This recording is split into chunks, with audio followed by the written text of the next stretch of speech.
Ultra-processed foods. We've all heard the term, seen the headlines, and probably consume more of these foods than we'd like to admit. But what exactly are ultra-processed foods? And more importantly, how do we identify them and find healthier alternatives? Welcome to the Healthier You podcast. I'm Dr. Ashlee Williams, and today I'm talking with Dr. Lakshmi Lattimer, a board-certified gastroenterologist at Kaiser Permanente, about how ultra-processed foods affect our health and how we can make smarter food choices without sacrificing flavor or fun. Thank you so much, Dr. Lattimer, for joining me today. I'm very excited to be here talking about this important health topic. It's such a great topic. Okay, let's just start with the basics. What exactly are ultra-processed foods? What's the difference between ultra-processed versus processed foods, minimally processed foods, or whole foods?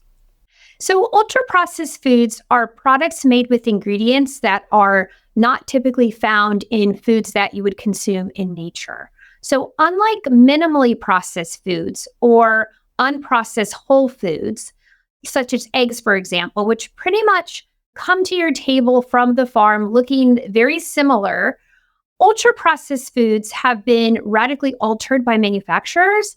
So by the time they hit the grocery store shelf and then later on your kitchen table, they are very different than the foods that they started out as. So they often have been heated, pressed, and have chemicals added that make them last longer, often taste better, but can really be detrimental to our health.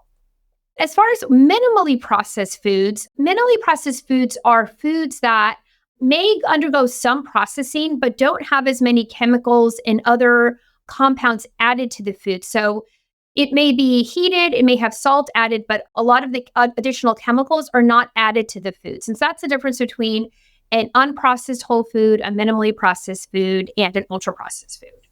Got it. So how do we identify which foods are ultra-processed? Yeah, and that's a good question because, it's estimated that over 60% of the standard American diet is composed of ultra-processed foods. So they really are everywhere. It does take some thought on how we can reduce the amount of ultra-processed foods that we're eating. Ultra-processed foods are a lot of the things that people will eat.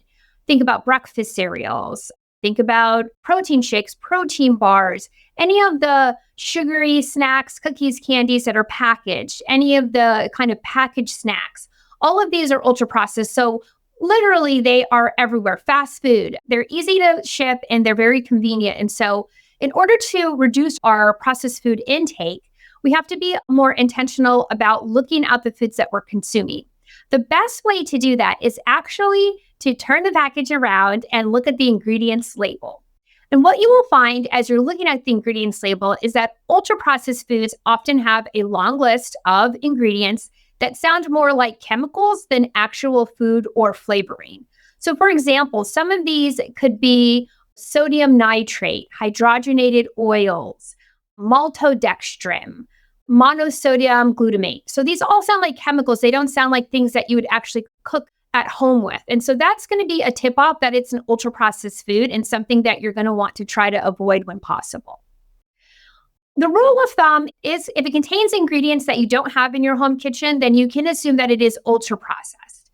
And really, what ultra-processing does is it takes food that is healthy in its natural state and it modifies it and often adds chemicals and then removes healthy things like fiber and micronutrients. And the more it's modified, often the unhealthier it is and the less nutritional value it has.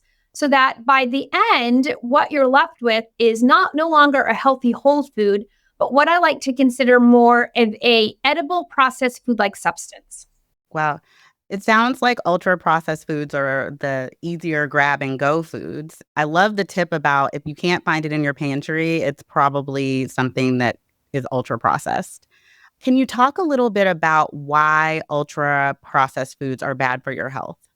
Absolutely. So there are numerous studies out there that have examined the health effects of ultra-processed foods and diets that contain a high amount of ultra-processed foods. So researchers have actually found that a diet high in ultra-processed foods increase your risks for numerous diseases, which include things like high blood pressure, type 2 diabetes, depression, obesity, anxiety, and even dementia. There was a recent study I was reading about that actually linked consumption of ultra-processed foods to an increased risk of cognitive decline and stroke risk. And then there are several other evidence to suggest that ultra-processed foods can actually increase your risk for early death and increase your risk of cancer. So for every 10% increase in a person's consumption of ultra-processed food over a lifetime, this will result in a 10% increased risk of cancer and a greater than 10% increased risk of early death. As you can see, there are a lot of problems with ultra-processed foods. And it's a combination of the chemicals that are being added to the foods and also the healthy things that are often stripped away in the processing. So for example, foods that are often ultra-processed are highly refined and have the fiber removed from the foods. The thing that we know about fiber is that it's really good for your health. There are numerous types of fibers that we can get from plant-based foods. And these healthy fibers, when we consume them, they actually increase the balance of anti-inflammatory chemicals within our GI tract and reduce the pro-inflammatory chemicals within our GI tract. So when you are consuming ultra-processed foods, you're tipping that balance more to pro-inflammatory.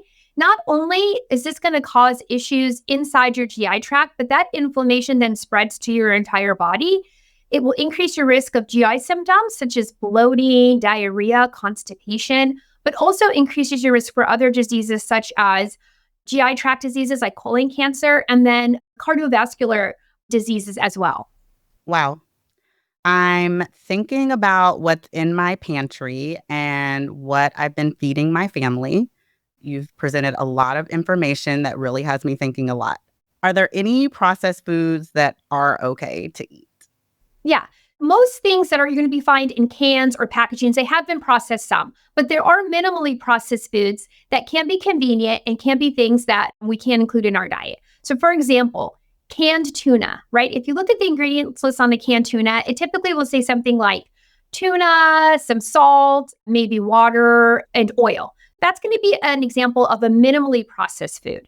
The important thing is that not to rely on what's on the front of a package, but really to look at the ingredients list. And manufacturers have become particularly savvy at trying to capture our attention with labels that make the food sound really healthy. So sometimes they'll write things like organic, all natural, low fat, and even plant-based foods can be ultra processed. So it's not just enough to look at the front of the package, but really to read the ingredients label. And the more you do it, the better you will be at spotting these ultra processed foods and looking for alternatives to consuming them.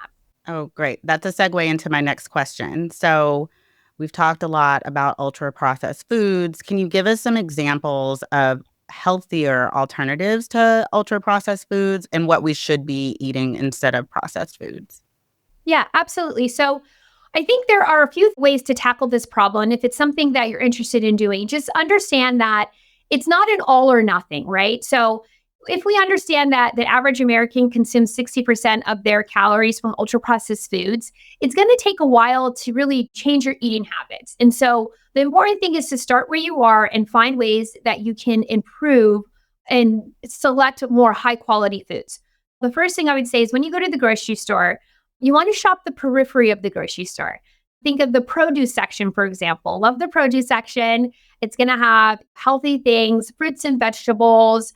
They're not going to have chemicals added. The nice thing about fresh fruits and vegetables, not only are they going to be high in fiber and have a diversity of fiber, but they're also going to have a lot of micronutrients and phytochemicals, which are really good for our health. So I would say start with the produce section and make sure you're loading up on those healthy fruits and vegetables.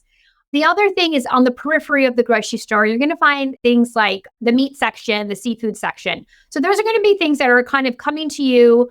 They might be cut, but usually are less processed, don't have a lot of chemicals added. So if you're interested in eating, animal-based products, you're going to want to stick to the meats that are fresh meats rather than things that are processed meats or canned meats, for example. The next thing I would say is cooking at home. It's a great way to save money, but also to reduce the amount of ultra-processed foods that you're consuming. Because unfortunately, a lot of the fast food places out there, the majority of their menu are going to be ultra processed. I recommend, if you cook dinner, if you plan ahead and you have a healthy dinner that's minimally processed, what I always do before I clean up my own kitchen is I take some leftovers and I pack it into an individual container so that I can take it with me to work the next day. And that way it eliminates the temptation of first thing in the morning and I'm running out the door and I'm not prepared, or I get to work and I realize I don't have anything to eat and then I'm kind of forced to kind of eat whatever's quickly available. So cooking at home is a great tip. Planning ahead is going to be very important so that you have options. And then things like snacks. There are a lot of healthy snacks that you can have. The workday's on, people are on the go, they're shuttling their kids to sports practices and other places. So the more that you can, have healthy options available that are within reach, the less likely you'll be tempted to hit the vending machine, for example. So I'll take an apple. I'll plan ahead and take, pumpkin seeds. There are things that can be convenient. Just because it's convenient doesn't necessarily mean that it's unhealthy, but it does require a little bit of thought in advance in order to have those options available. So true. Yeah, planning ahead is definitely key. And I think one thing that you touched on, which is really great, is making enough food so that you can package it individually so that you don't have to divide it up during the week. Because that also takes time. That's a great tip. Yeah, exactly. I mean, and you have to clean up the kitchen anyway, right? So it saves you time to just put it in a Tupperware and leave it in there. And it just reduces your stress in the morning and just helps to the flow of your day. And then, in the middle of the day, you'll probably find that as you are eating your healthier food options, you may actually have more energy and just generally feel better when you're, feeding your body with healthy foods that are overall just better for your health. Right. So you mentioned fiber. Why is it better to get fiber from whole foods versus pre-packaged granola? Fiber is not only one thing. There are thousands of different types of fiber that we get from the plants when we eat whole plants, essentially. And so that can be things like fruits and vegetables, whole grains, beans. They have different types of fiber. So fiber is not all the same. Eating a diversity of foods is very important to kind of feed those healthy microbiome. That's the microorganisms that live inside our GI tract. Different populations kind of feed on different types of fiber. So in order to have a robust microbiome with healthy anti-inflammatory bacteria, you have to feed all the different populations the things that they are going to be able to metabolize and break down. And the way to do that is really to get a diversity of fiber within your diet. So rather than trying to consume it in a fiber bar, it's much better to think about how you can diversify your diet with plant-based foods, because not only will you be getting fiber, but as you consume these naturally occurring types of fiber, you're also going to get added benefits, micronutrients such as vitamins, antioxidants, and phytochemicals, which overall are converted by the microorganisms inside your GI tract into short-chain fatty acids. And these are chemicals which we consider postbiotics, which have numerous health benefits. So it's basically you get more high quality fiber, you get a diversity of fiber, and you get other really important nutrients by consuming fiber in whole plant form rather than a processed fiber supplement. Thanks for this great information, Dr. Lattimer. We learned a lot about how ultra-processed foods can impact our health. For recap, 1. Researchers have linked eating more ultra-processed foods to health risk, including increases in obesity, high blood pressure, type 2 diabetes, dementia, and depression. The more we learn about ultra-processed foods, the more we realize how bad it is for our health. 2. Look at the list of ingredients to tell if a food is ultra-processed. If a food is ultra-processed, it will contain a long list of ingredients, many of which may sound more like chemicals than real food. 3. To avoid ultra-processed foods, choose foods that contain ingredients you recognize. Healthier options include whole grain pastas or shredded wheat cereal instead of regular refined grain pasta or sugary cereals. 4. Shop the perimeter of the grocery store for fresh produce, lean proteins, nuts, whole grains, and legumes. These foods are less processed, provide more nutrients, and are better for your health overall.